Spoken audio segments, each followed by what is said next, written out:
안녕하세요. 백두산 금융연구소의 백두산입니다. 4월 20일 목요일 오후 3시 31분입니다. 세계 증시는 전반적으로 강세 흐름 이어나가고 있습니다. 물론 이제 오늘 하루 어제 전반적인 이렇게 매일매일의 모습들은 좀 혼조합니다만은 혼조하긴 해도 그렇다라고 해서 강력한 매도세가 등장한 적은 없고요. 또 올라야 될 때 되면 또 조금씩 오른단 말이죠. 그러니까 일단 세계 증시의 강세는 계속되고 있긴 하다라는 거. 의미 있는 매도세 이런 건 등장하지 않았습니다. 그리고 의미 있게 지지선을 붕괴시킨 그런 증시도 없고요. 아직까지는 전반적으로 강한 건 맞습니다. 그래서 말씀드리다시피 뭔가 이런 상황에서는 이 분위기 전환을 위한 큰 명시적인 악재가 필요하지 않겠냐라고 이야기는 드리고 있는데요. 명시적인 악재는 보이지 않는 상황이고요.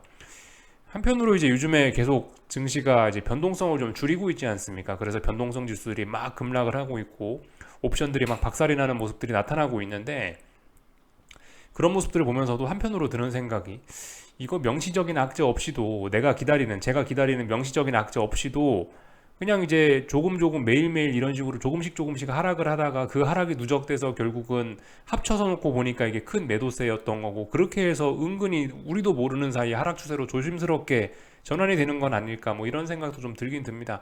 근데 아무튼 알 수가 없어요. 그죠? 예, 확실한 거는 지금 시장은 꺾이지 않았다라는 거, 강하다라는 거고요. 여기서 더 올라가는 게 사실 정석적인 관점이긴 합니다. 이런 상황에서 사실 하방으로 전환된다라고 주장하는 거는 정석적이지는 않은 그런 거죠. 지금 대부분은 상승 추세이기 때문에 상승 추세에서는 지금 기간 조정이 이어지고 있다라고 보는 게 맞는 거고 기간 조정 끝나고 나면 올라갈 수 있다라고 보는 게 더 합리적인 관점이긴 하죠. 사실 지금 하락 전환한다고 생각하고 대응을 하는 거는 말씀드렸다시피 정석은 아니라고요. 그죠? 이 좀 위험한 투자라고 말씀을 드리고 있습니다. 꺾일지 안 꺾일지도 모르고 꺾인다면 명시적인 악재가 나와서 꺾일지 아니면 막 조금 하락이 누적되면서 그렇게 전환이 될지 아니면 상승할지 아직까지 어쨌든 아무것도 알 수가 없는 그런 상황인데 아무튼간 이 최근에 이 시장의 변동성을 너무나 줄이면서 이렇게 움직이고 있길래 혹시나 변동성이 줄어드는 이런 모습으로 그대로 하락으로 전환되는 거 아니야? 이런 생각도 일단 좀 해보긴 했습니다. 어떻게 될지는 하여튼 모른다. 이런 말씀을 좀 드려봤고요. 오늘 아시아 증시는 지금 분위기가 일단 조금 안 좋긴 했는데 겉으로 보면요. 이 테슬라 실적이 안 좋았다는 거에 영향을 받았을 겁니다. 그죠? 그렇지만 지금 일단 전반적으로 상승 추세, 이 올라가는 상황이기 때문에 저런 외부적인 이슈로 하락 출발을 하면은 이제 그 하락은 통상 어떤 눌림의 찬스로 인식이 돼서 양봉으로 마감을 하는데 큰 역할을 하기도 합니다. 보통 일반적인 상황에서는요. 그래서 대부분 오늘 일본이나 중국이나 이런 증시들 실제로 그렇게 반응을 하고 있는 모습입니다. 그래서 장 초반에 좀 약하게 출발했다가 지금 하락 마감일지 모르겠지만 전반적으로 장중에 그 하락을 좀 낙폭을 좀 회복하는 이런 모습들이 나타났습니다. 그래서 이 정도가 이제 오늘 있었던 전반적인 내용들이고요. 이제 오늘 밤에 여러분들이 이제 보셔야 될 만한 이슈들은 이런 것들이 있겠습니다. 미국의 고용 지표들 이런 것들 좀 보시면 되겠고 그리고 이제 오늘 아침에 발표된 테슬라 실적이 이제 미국 증시에 실질적으로 어떻게 영향을 미칠 것인가 지켜봐야 되겠죠. 그죠? 아직은 테슬라 실적이 미국 증시에 반영이 된 게 아닙니다. 어제 미국 증시 마감하고 테슬라 실적이 발표됐기 때문에 테슬라 실적은 이제 오늘 개장하면 미국 증시가 개장하면 그때부터 본격적으로 이제 그게 반영이 되기 시작하겠죠. 그래서 이제 그런 점들이 오늘 미국 주식 시장을 움직일 만한 이슈다라는 거를 말씀을 드렸고 그리고 이제 오늘 TSMC 실적 발표가 예정이 돼 있네요. 아직 발표는 안 한 모양입니다. 그런데 이런 거는 내일 한국 증시에 좀 영향을 미칠 수 있겠죠. 오늘 밤 미국 반도체에도 좀 영향을 미칠 수 있을 거고요. 이런 거 지켜보면 되겠고 전반적으로 이 기업들의 실적 발표는 계속되고 있습니다. 그래서 기업들의 실적 발표들 좀 보시면 될 것 같은데 특별히 지금 실적이 쇼킹하게 나온 그런 데는 없습니다. 대부분 주요 기업들이 다 장사를 잘했다 이런 결과가 나오고 있기 때문에 사실 특별히 이런 것들이 시장에 영향을 미칠 것 같지는 않다라는 생각입니다. 그런데 실적 발표가 진행 중이다 이런 거는 좀 알아놓으시면 좋을 것 같고 일단 이번 주는 중요한 거는 얼추 다 끝난 것 같긴 해요. 예. 이번 주는 다 끝난 것 같고 중요한 것들은 다음 주에 이제 이 IT 빅테크 기업들의 실적이 좀 발표가 되는데 이제 그런 것들이 이제 좀 시장에 영향을 미치긴 할 겁니다. 그래서 지금 당장 오늘 밤부터는 뭐 특별히 영향을 미치는 건 없어 보인다. 테슬라 실적이 어떻게 반영되는지 지켜보자. 이렇게 말씀드리면 될 것 같습니다. 일단 다음 주에 마이크로소프트, 구글, 그리고 뭐가 있지? 하여튼 IT 빅테크들이 슬슬 합니다. 뭐 메타 이런 기업들이 쭉쭉 실적 발표를 시작하니까 다음 주에도 기업 실적들을 잘 봐야 되겠다. 이렇게 말씀드릴 수가 있겠습니다. 전반적인 이야기들 쭉 한번 다 해봤고요. 오늘 있었던 일들 좀 살펴보기 전에 좀 이것저것 좀 다양한 이야기들 조금만 좀 하고 갈까 합니다.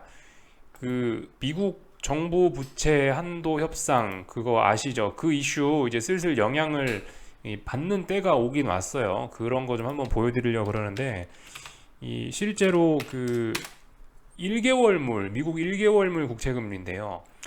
얘는 1개월 뒤에 부채 한도 협상 문제 하고 그 1개월하고 상관이 없으니까 얘는 보시면 금리가 지금 3.9입니다. 3.92예요. 근데 이 정부 부채 한도 협상 이슈에 영향을 받는 3개월물 같은 경우는 5.2입니다. 최근에 아침에 말씀드렸다시피 금리들이 전반적으로 좀 이렇게 상승을 하고 있는데요. 이런 데에는 은은한 긴축 우려에 더해서 미국의 부채 한도 협상 이슈까지 어느 정도 좀 반영이 되고 있는 결과라는 거를 좀 우리가 알아야 되겠다라는 거. 부채 한도 협상 이슈가 지금 반영이 되고 있다라는 걸 지금 이렇게 숫자로 지금 보여드린 겁니다. 사실 뭐 미국 정부가 망할 것 같지는 않다라고 말씀을 드리는데, 그래서 정치적인 이슈에 불과할 거라고 생각은 하는데, 그럼에도 불구하고 어쨌든 이 채권 금리가 올라가는데 지금 명확하게 영향을 미치고 있는 것은 조금 전에 보여드렸다시피 이건 사실이기 때문에 이런 점들은 채권 투자자분들은 좀 감안하셔서 어떤 뭐 투자 타이밍이나 투자 비중 조절을 좀 해야 될 수 있어요. 이런 것들을 좀 감안하셨으면 좋겠고, 그 재밌는 데이터 하나만 좀 볼까 하는데요. 요거 보면은 어디에서 봤었지? 잠시만요. 무슨 유동성 관련된 데이터를 하나 보여드리려고 그러는데 요겁니다. CT 리서치에서 나온 데이터인데요. 요거를 좀 보시면 좀 재밌을 것 같아요. 이게 이제 진한 파란색 선이 유동성을 나타내는 거고, 파란색 연한 선이 이제 S&P 지수의 뭐 상승률, 하락률을 나타내는 겁니다. 근데 보시면 사실 증시의 움직임이 뭐 단기적인 측면에서 봤을 때는 대부분 이제 유동성과 똑같이 움직인다. 연준이 유동성을 좀 주면 주식시장 좋고, 연준이 유동성을 좀 줄이면 주식시장 좀 서운해한다라는 거를 그렇게 보여주는 지표이기도 한데요. 거의 똑같이 움직이지 않습니까, 그죠? 아무튼 이거를 보여드리려고 하는 거는 이제 최근에 은행 위기가 또 잠잠해지고 있다 보니까 다시 연준이 슬슬 수도꼭지를 조이고 있다. 아무튼 지금 QT가 진행 중이지 않습니까, 그죠? 긴축, 양적 긴축도 진행 중이기 때문에 이 유동성은 어쨌든 조금씩 줄어들긴 줄어들 거란 말이죠. 지금 유동성이 줄어들고 있다. 지금 유동성이 줄어드는 게 그럼 어떤 영향을 미치겠느냐, 주식시장에. 이 데이터로 봤을 땐 주식시장에 일단 악영향을 미칠 수 있겠구나라고 생각을 할 수 있겠죠. 뭐 이런 점 정도 좀 보시면 좋을 것 같습니다. 이 은행이 망해야만 유동성이 공급이 되고 주식이 올라가는 이런 이상한 상황, 그죠? 분명히 그 이상한 상황인데요. 이런 이상한 상황이 계속 지속되지는 않겠죠, 그죠? 하여튼 아직도 주식시장은 긴축이니 어쩌고저쩌고 해서 긴축 이야기를 1년 넘게 하고 있는데, 그럼에도 불구하고 아직도 저 유동성의 영향에서 온전히 벗어나지는 못한 그런 답답한 모습입니다. 그러니까 이게 정말 어떻게 할 거냐 이런 생각이 들긴 하죠. 그 지난번에 2020년 3월 달에 유동성 공급할 땐 좋았는데 회수하려니까 이게 문제가 너무 큰 겁니다. 아직 제대로 회수도 안 한 거잖아요, 그죠? 그 지난번에 돈 풀었던 규모에 비하면 지금 수도꼭지 잠근 건 거의 없단 말이에요. 수도꼭지에 손만 올렸을 뿐인데 이렇게 1년 동안이나 시장이 벌벌 떨고 있다라는 거는 굉장히 좀 시장에 좀 취약한 면을 보여주는 거다, 그렇게 볼 수가 있을 것 같습니다. 그래서 뭐 제가 좀 드리고 싶었던 이야기들 좀 드려봤고요. 오늘도 그냥 이제 하나씩 이제 뭐 기술적인 흐름들 체크하면서 이렇게 마감을 하겠습니다. 유럽 증시 정말 강합니다. 정말 강하고요. 건전하게 잘 올라가고 있어요.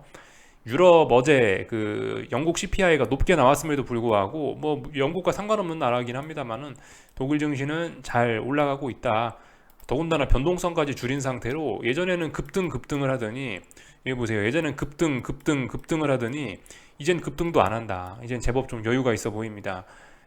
이런 거는 언제 끝이 날지 알 수가 없습니다. 이런 거 변동성이 확대되기까지 뭐 급등을 하거나 급락을 하거나 이런 뭔가 신호가 나타나기 전까지는 이런 거 하방으로 베팅을 하거나 이러면은 엄청나게 힘들 수 있습니다. 그죠? 잘 올라가고 있다. 유럽은 엄청나게 강하다 생각하실 수가 있겠습니다. 상승 목표치도 말씀드렸다시피 위쪽까지 지금 열려 있는 상황이기 때문에 굉장히 강한 게 맞습니다. 강한 건 강하다고 인정을 해줘야 될 부분입니다.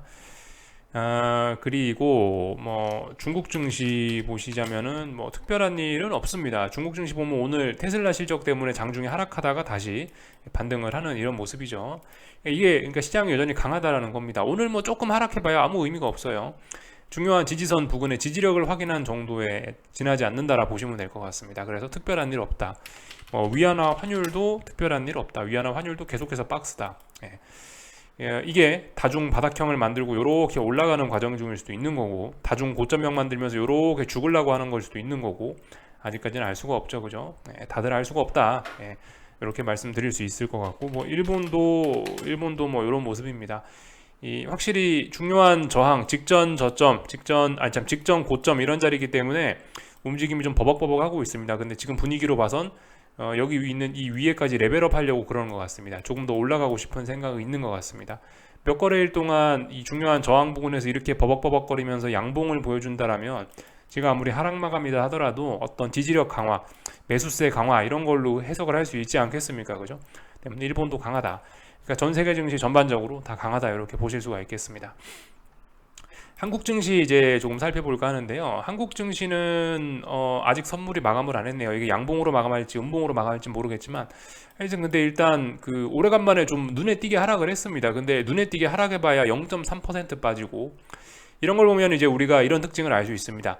변동성이 많이 줄었다라는 걸 알 수가 있습니다. 그죠? 분명히 이렇게 그 급등을 하던 이런 구간들이 있었고 지금 이 내모쳤던 이런 구간과는 분명히 다르게 변동성이 죽었습니다.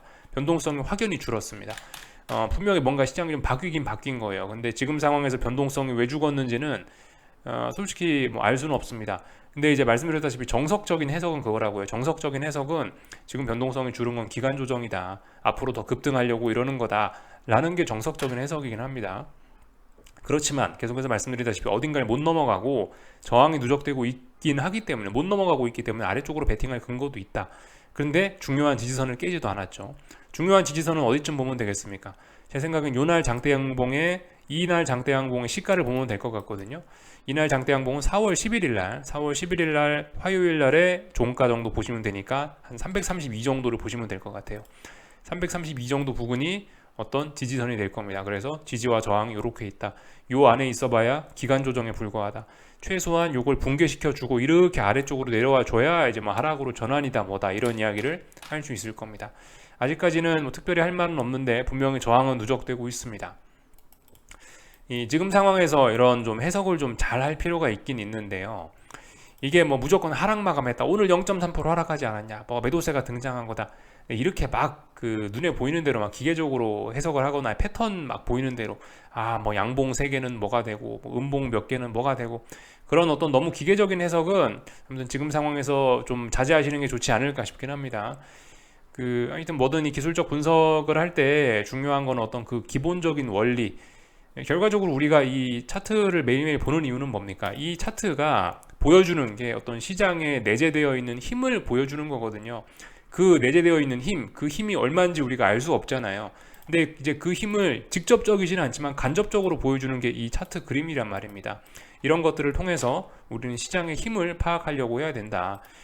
근데 이 주식시장은 생물과 같이 움직이기 때문에 이게 딱딱딱 정해진 패턴이나 뭐 무조건 하락 마감했으니까 하락이고 무조건 상승 마감했으니까 상승이고 이렇게 볼 수만은 없다라는 겁니다. 조금 좀 자세히 보려고 하는 게 좀 중요해요. 어쨌든 지금 상황에서 하락 마감을 했지만 오늘 결과적으로 양봉으로 마감을 하고 보시면 어쨌든 봉에 살이 붙었지 않습니까? 시가는 33.65인데 종가가 34.15니까 어쨌든 시가보다 높게 마감을 했을 때 양봉이 마감된 거고 이런 이야기는 여전히 시장의 시장이 여전히 강하다라는 것을 보여주는 그런 증거입니다. 그러니까 오늘 뭐 조금 하락했다라고 해서 여기다 큰 의미를 부여하기는 어렵습니다. 다만 근데 어딘가를 자꾸 못 넘어가네요. 그죠? 그런 이야기는 할 수 있습니다. 그죠? 그런 거 생각해 봐야 돼요. 이 뭐든 때가 있다고요. 그죠? 넘어가야 될 때가 있는데, 이 정도 매물 소화했으면 넘어가야 될 때가 있는데 못 넘어가면 이제 자빠진다고요. 그죠? 지금 일단 분명히 한국 증시는 멈추긴 멈췄습니다. 그리고 어쨌든간 뭐 하락을 조금이라도 하긴 했기 때문에 뭐 일단은 조금씩 전환에 대한 기대감은 높아지나 아직 전환에 대한 기대감은 그래 높다고 할 수는 없다. 하락 마감했지만 말씀드렸다시피 이거 지금까지 음봉이 등장한 적이 거의 없죠. 4거래일 연속 양봉입니다. 어쨌든 이거는 어떤 매수세로 볼 수 있긴 하거든요. 매수 세력들도 계속해서 어떤 기대감으로 버티고 있는 겁니다. 그렇기 때문에 이런 부분들은 어쨌든 시장이 강하다라고 해석해 줄 필요는 있다. 아직까지 그래서 김치국 먹으면 안 된다라는 이야기를 드릴 수 있겠습니다. 근데 어쨌든 이 와중에도 좀 재미있는 측면은 분명히 있죠, 그죠? 겉으로 보이는 거는 분명히 이거 한마디면 됩니다. 어딘가 못 넘어가고 있지 않냐? 이거 한마디면 사실 끝나긴 하는데요. 이거에 좀 더 숨겨진 이거에 좀 뒷이야기를 좀 조금 더 좀 자세히 옵션 시장을 통해서 좀 이야기를 좀 더 드려보자면요. 변동성 지수는 지금 보시다시피 엄청나게 죽어가고 있습니다. 그죠? 이런 점들 한번 생각을 해볼 필요가 있다. 시장이 말씀드렸다시피 막 급등을 하다가 변동성이 죽었지 않습니까? 그러니까 변동성 지수가 죽는 건데요. 변동성 지수가 죽는다는 거는 이렇게 변동성이 줄어든다는 건 변동성 지수가 죽는다는 거는 이게 이제 옵션들이 이제 아래로 줄줄줄 흘러내릴 수밖에 없는 조건이 됐다라는 것을 의미하는 겁니다.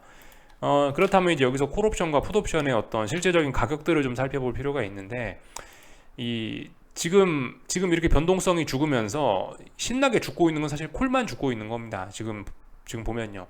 풋은 사실 지금 너무나 잘 버티고 있는 거예요. 이 정도면은 박수를 쳐주고 싶을 정도로 굉장히 강하게 잘 버티는 거긴 합니다. 아무리 이 음봉이 많죠. 그죠? 음봉이 엄청나게 많긴 많습니다만 생각을 해보세요. 옵션 가격이 어떻게 산출되나 생각을 해보세요. 여기에는 시간 가치도 녹아 있는 거고 뭐 시장의 변동성이 얼마나 되느냐를 그런 걸 반영하기도 하는 거고 여러 가지 의미들이 담겨 있는데 근데 아무튼 일주일 동안 저렇게 변동성을 잔인하게 죽이는 장이 연출되었음에도 불구하고 풋옵션이 계속해서 이 4월 14일 날 만들어 놓은 이 양봉에 자꾸 이 양봉 부근에서 일주일 동안 더 버티고 있다라는 거. 더군다나 계속 보시면 양봉이잖아요. 그러면 풋옵션은 음봉 마감인데 음봉임에도 불구하고 계속해서 잘 버티고 있다라는 거. 이거는 정말 놀라운 점이라고 볼 수가 있을 겁니다. 하여튼 유달리 풋옵션이 좀 강한 것 같다라는 생각은 듭니다. 저의 편견일 수도 있는데 아무튼 뭐 저의 생각엔 저거 풋옵션이 지금 엄청나게 강한 거다라는 생각은 분명히 있어요. 그래서 아무튼 뭐 이런 점으로 뭐 해석을 해봤을 때 지난번에 사실 살이 쪘던 거는 콜이긴 합니다. 콜이 이 순간부터 박스권 상단을 돌파하고 나서부터 이때부터 본격적으로 좀 살이 포동포동 쪘고요. 지금은 사실 이제 엄밀히 따지면은 이제 풋옵션을 죽이는 과정이라기보다는 사실 원래 풋도 죽이는 과정이긴 한데 풋은 지금 이상하게 강한 것 같고 콜을 죽이는 데 지금 시장이 좀 열중하고 있는 것 같다. 콜이 죽으면서 지금 변동성 지수들이 끌어져 내려가고 있는 것 같다. 지난번 이때 이 순간에 변동성 지수가 잘 버텼던 것은 결과적으로 콜이 살이 찌면서 이게 버텼던 건데 지금 콜이 살이 빠지니까 변동성 지수가 내려가고 있는 이런 모습들이 나타나고 있다라는 거 좀 우리가 어쨌든 확인을 해볼 수가 있습니다. 아무튼 뭐 변동성 지수는 이래저래 죽고 있고 변동성 지수가 죽는다는 건 분명히 그만큼 시장이 좀 안정적으로 좀 변하고 있다라는 걸 이야기하는 증거가 될 수 있으나 아무튼 이 이야기가 좀 길었는데 강조하고 싶은 점은 요즘에 풋옵션들이 좀 저의 경험에 의하면 저 풋옵션이 지금 굉장히 강한 편이다 라는 거를 좀 일단은 말씀을 드릴 수가 있겠습니다. 모르죠. 왜 강한지는요. 이게 그냥 이제 나중에 한 번에 몰아서 대폭락 하려고 지금 그냥 어거지로 버티는 걸 수도 있는 거고 아니면 진짜 여기서 이제 한이 폭발해갖고 이렇게 풋옵션이 대폭등을 할 수 있는 거고 어떻게 될지는 아직까지 모르겠습니다만 제가 드리고 싶은 이야기는 풋이 이상하게 좀 강하긴 강하다. 좀 이례적으로 강한 것 같긴 하다라는 거 좀 말씀드리고 싶습니다.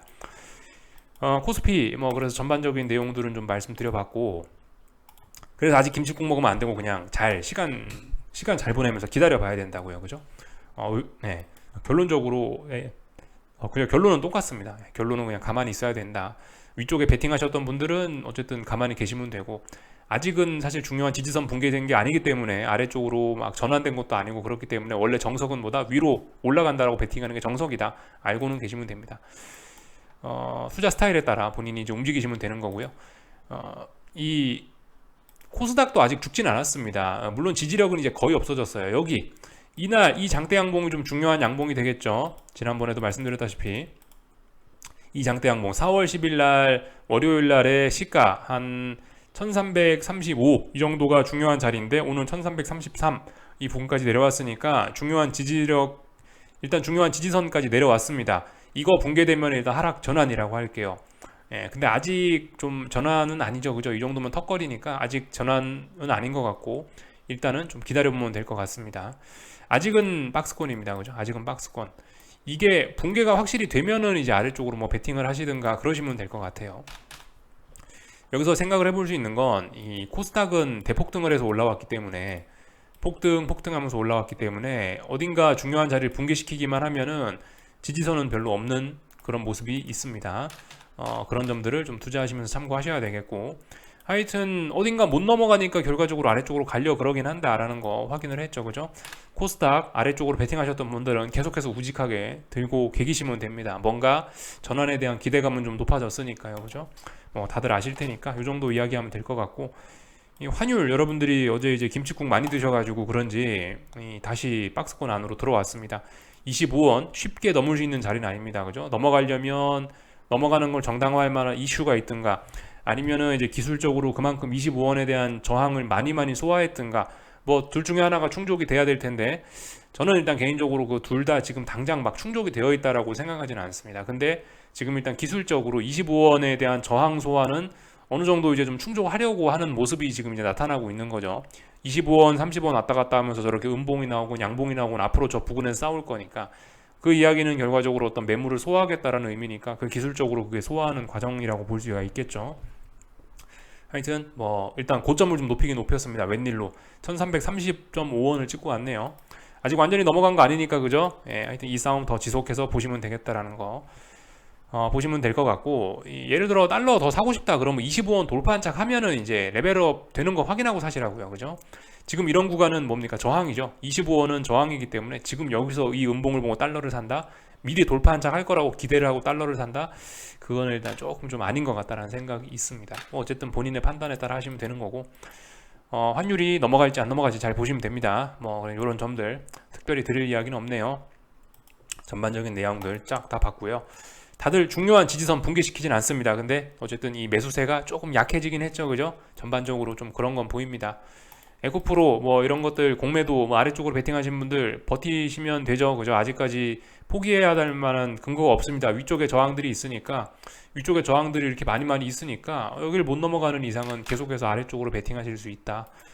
그래서 뭐 시간 잘 보내보자 이렇게 보시면, 이렇게 말씀하시면 이렇게 말씀드리면 될 것 같습니다.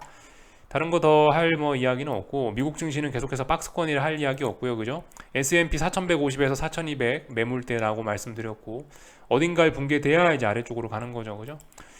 나스닥도 그렇습니다. 어딘가 붕괴돼야 아래로 가는 거죠. 아직은 박스권입니다. 할 말 없습니다. 그래서 뭐 아래쪽으로 뭐 매집을 하시든지 아니면 뭐 붕괴되면 뭘 하시든지 뭐 그런 건 어쨌든 본인의 스타일 따라 하시면 되는데, 다만 정석은 이제 눌림시 매수다. 정석은 위로 올라가는 상방 베팅을 하는 게 정석이다. 아래로 베팅 할 수 있긴 했는데 그건 굉장히 고위험한 거다. 근데 위험을 한 번쯤 감수해 볼 가치가 있지 않나라고 일단 저는 개인적으로 생각을 합니다. 검증되지 않은 저의 생각입니다. 그건 이 정도 말씀드리면 될 것 같고요. 뭐 나머지는 특별히 할 말 없는 것 같습니다.